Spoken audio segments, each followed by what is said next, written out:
আপনারা শুনেছেন যে আজকে এই বৃহৎ রাসমেলা মাঠে কয়েকশো লোক নিয়ে তিনখানা হ্যাঙ্গার বানিয়ে বিজেপি বসেছিল। বিজেপির সর্বভারতীয় সভাপতি এবং উত্তরবঙ্গের বিভিন্ন এমএলএদের নিয়ে, প্রাক্তন এমপি মন্ত্রীদের নিয়ে যে কুচবিহারে পরিবর্তনের যাত্রা শুরু করলেন। সেই পরিবর্তনের যাত্রা ফিকে হয়ে গেল। মানুষ পরিবর্তনের পক্ষে কেউ গিয়ে দাঁড়ালো না। উপরন্তু যারা আজকে রাসমেলা মাঠে ছিলেন, যারা পরিবর্তনের যাত্রার পক্ষের লোক, তারা এই পরিবর্তনের যাত্রা, আমি বলেছিলাম না রথের চাকায় অনেক স্টেপনি দরকার, রথের সব চাকা খুলে চলে এলো।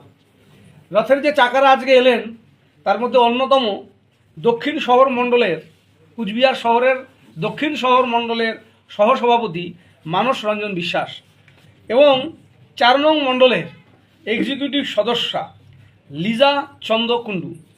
এছাড়া কুচবিহার দক্ষিণ মণ্ডলের বিজেপির সুখেন্দু মজুমদার, সকলে চেনে, 12 নম্বর ওয়ার্ডের তারা নেতৃত্ব দেয়, এবং রফিক আলী, ইনিও 12 নম্বর ওয়ার্ডেরই নেতৃত্ব।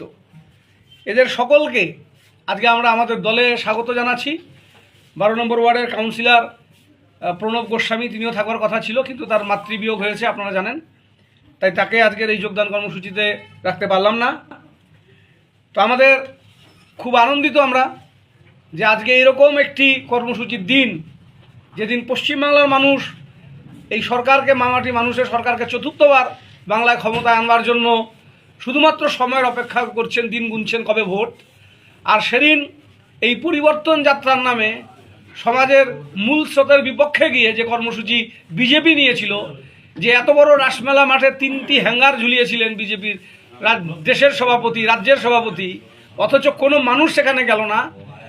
1000 থেকে 1200 মানুষকে নিয়ে এই কর্মসূচি করতে হলো এবং তাদেরকে ফিরে যেতে হলো। এবং রথের চাকাকে তারা সবুজ পতাকাও দেখালেন না, রথও চালু হলো না।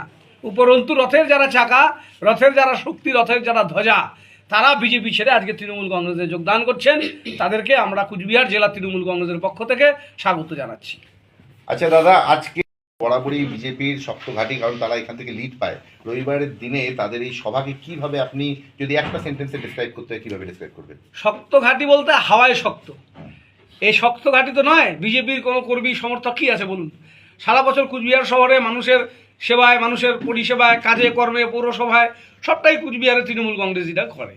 বিজেপি হাওয়ায় চলছিল, এবং হাওয়ায় চলার চেষ্টা করছে।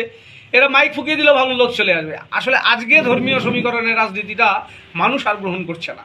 যখন এসআইআর এর নামে এত লক্ষ লক্ষ মানুষের নাম ভোটার তালিকা থেকে বাদ দিচ্ছেন, সেখানে হিন্দু, মুসলিম, বাঙালি, অবাঙালি কাউকেই তো ছাড়ছেন না। কুচবিহারের সান অফ দি সয়েল যারা রাজবংশী সমাজের মানুষ, তাদের নাম বাদ দিচ্ছেন। সংখ্যালঘু মানুষের নাম, লক্ষ লক্ষ মানুষের নাম জোরপূর্বকভাবে এই লজিক্যাল ডিসক্রিমিনেন্সির মধ্যে এনে তাদেরকে এখন অ্যাডজুডিকেশনে ফেললেন। এই যে একটা ধৃষ্টতা, এই যে একটা কমিউনিটির ওপরে এত টার্গেট করে আগানো, এটা মানুষ গ্রহণ করছে না, মানুষেরা পছন্দ করে না। আজকে সবার মধ্যে কি কোথাও এসআইআর এর ফাইনাল লিস্টের প্রভাব লক্ষ্য করা গেছে, কি বলবেন? অবশ্যই তাই।